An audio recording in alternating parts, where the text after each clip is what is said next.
Hi friends, welcome back. आज मैं सिर्फ इस वीडियो को बनाने का एक ही मकसद है कि आजकल जैसे जैसे लोग डिजिटल प्लेटफॉर्म को बढ़ावा दे रहे हैं, उसी तरीके से हमें अवेयर होने की भी बहुत ज़रूरत है। क्योंकि आप अगर देखो तो मार्केट में बहुत ज़्यादा ऐसे फ्रॉड हो रहे हैं जो यूज़र को थोड़ा सा चीज़ों के बारे में पता ही नहीं है कि उनको क्या करना है।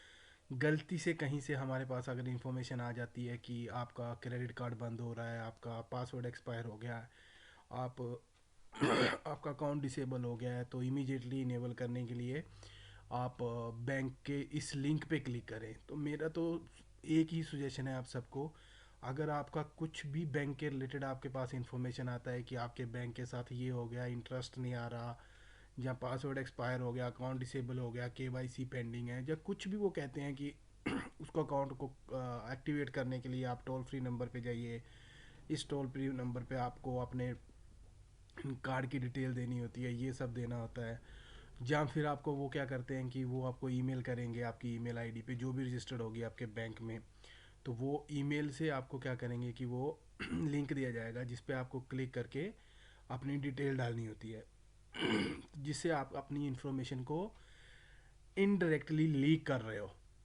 डायरेक्टली लीक कर रहे हो, इनडायरेक्टली नहीं, डायरेक्टली लीक कर रहे हो। तो बेस्ट सजेशन यही है कि कुछ भी आपका बैंक के रिलेटेड काम है, आप अपनी ब्रांच में विजिट करिए और आप बैंक में जाके ऑफलाइन जो भी उनका प्रोसेस है फॉर्म फिल करिए। अगर केवाईसी करवानी है, नंबर अपडेट करवाना है, ईमेल करवाना है, या कुछ भी करवाना है, बट ऑनलाइन कुछ ना करिए। अगर आपको ज़्यादा नॉलेज नहीं है तो बिल्कुल भी मेरी सजेशन ये है कि आप ऑनलाइन ट्रांजैक्शन बिल्कुल ना करिए। आज वैसे ही मैं अपना ईमेल देख रहा था तो मेरे पास एक ऑप्शन आया है कि हालांकि ये माइक्रोसॉफ्ट ने बहुत अच्छा किया है, कोई भी अगर आप गूगल का जीमेल यूज़ कर रहे हो, माइक्रोसॉफ्ट याहू कुछ भी कर रहे हो, तो भी बहुत अच्छी ये कंटेंट फिल्टरिंग कर देते हैं। अगर इनको लगता है कि ये स्पीशियस है तो ये ऑलरेडी उसको जंक में डाल देते हैं। लेकिन ऐसा भी नहीं है कि जंक में मिले, हर हर मेल ही जंक में स्पीशियस होगी या फिशिंग होगी।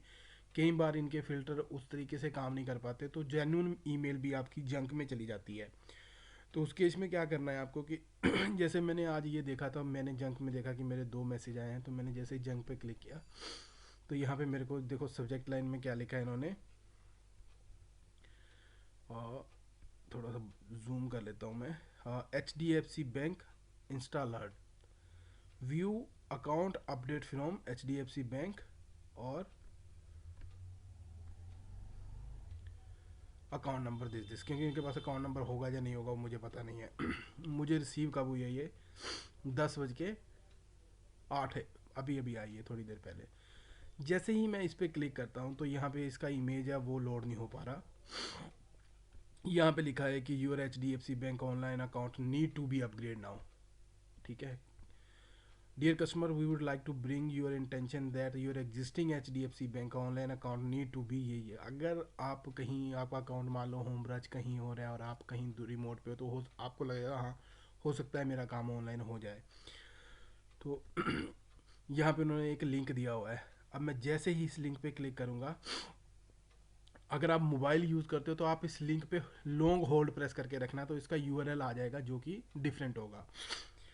तो यहाँ पे नोट देखा हुआ है failing to update your HDFC net banking we will deactivate your online account ATM credit card within 1 working day, right. और यहाँ पे देखिए इन्होंने एक वार्म रिगार्ड्स लिख दिया HDFC बैंक हेल्प। ये सारे जो अटैक करते हैं, जो फिशिंग अटैक करते हैं, ये बहुत एक्सपर्ट और लेवल पे इनको नॉलेज होती है। तो ये हर चीज़ को अच्छे से क्लोन करते हैं और इतना यूज़र फ्रेंडली बना देते हैं कि आपको लगेगा कि नहीं हाँ हो सकता है ये जेन्युइन ईमेल होगी। तो अभी आपको मैं 2-3 पैरामीटर दिखाता हूँ जिससे आपको आइडेंटिफाई करना है कि ये जेन्युइन है या नहीं है। सबसे पहले मैं स्क्रॉल अप करता हूँ तो यहाँ पे मैं देखता हूँ कि इसका जो ईमेल एड्रेस है वो HDFC बैंक इंस्टा अलर्ट है। और इसमें मैं देखता हूँ इनका जो ईमेल आईडी है वो है sport@, पता नहीं क्या है ये .com, ठीक है। तो सबसे पहली बात, अगर आपको कोई बैंक से ईमेल आती है तो वो HDFC bank.com से ही आनी चाहिए। और उसमें भी बहुत सारे ग्लिचेस होते हैं, वो थोड़े बहुत फ़ॉन्ट चेंज कर देते हैं HDFC का, जहाँ कुछ और कर देते हैं डॉट की जगह कॉम की जगह इन लगा देंगे, जहाँ कुछ और कर देंगे, तो वो भी बहुत केयरफुली आपको देखना है। चलो ठीक है, यहाँ तक तो आपको हो गया। पहले तो आपने इसका ईमेल आईडी क्रॉस वेरीफाई करना है, राइट।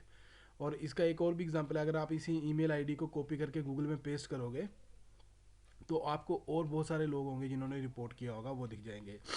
अब जैसे ही मैं यहाँ पे क्लिक करता हूँ, देखो अभी तक मेरा अकाउंट सिक्योर है, क्योंकि मेरे पास ओटीपी आएगा, मैंने यूज़र नेम पासवर्ड डालूंगा तब जाके वो मेरे अकाउंट को हैक करेंगे, अदरवाइज़ तो उनके पास ऐसी कोई ऑप्शन नहीं है।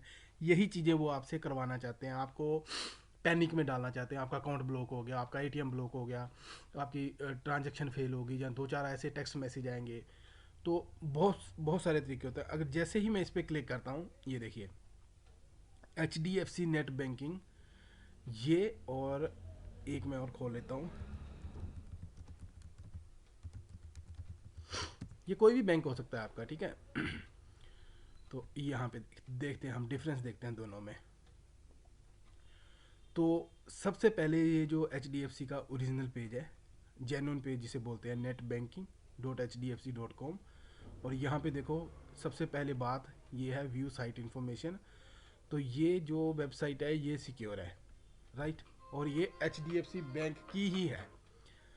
अगर हम सिमिलर वेबसाइट पे जाते हैं यहाँ पे, तो यहाँ पे देखिए net banking HDFC, net banking login, bank आपकी मुट्ठी में, ये सारी चीज़ें डाल के यहाँ पे आपको इन्होंने इन्फॉर्मेशन दे दी है कि आप अपना आईडी और पासवर्ड यहाँ डालिए और लॉगिन करिए। जैसे ही आप इस चीज़ पे लॉगिन करेंगे आपका अकाउंट हैक हो जाएगा। और उसका रीज़न क्या है, ये जो आप इन्फॉर्मेशन फिल करोगे ये HDFC का ओरिजिनल पेज नहीं है। यहाँ पे देखो, पेज इन्होंने भी सिक्योर कर दिया, लेकिन इनका इनका जो जो हमारा ये आईडी पासवर्ड जाएगा वो इसमें जाएगा, कैन टाका जो भी है इसमें लिखा हुआ DSC.html।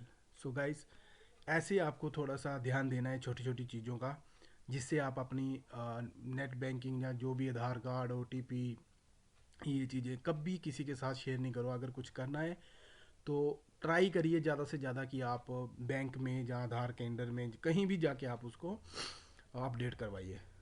ऐसा नहीं है कि ऑनलाइन के फ़ायदे नहीं है, बहुत सारे फ़ायदे हैं ऑनलाइन के, लेकिन अगर आपके पास प्रॉपर एजुकेशन नहीं है यूज़ करने की, क्योंकि ऐसे जो फ्रॉड है इनका बहुत बुरा इम्पैक्ट पड़ रहा है आजकल मार्केट में।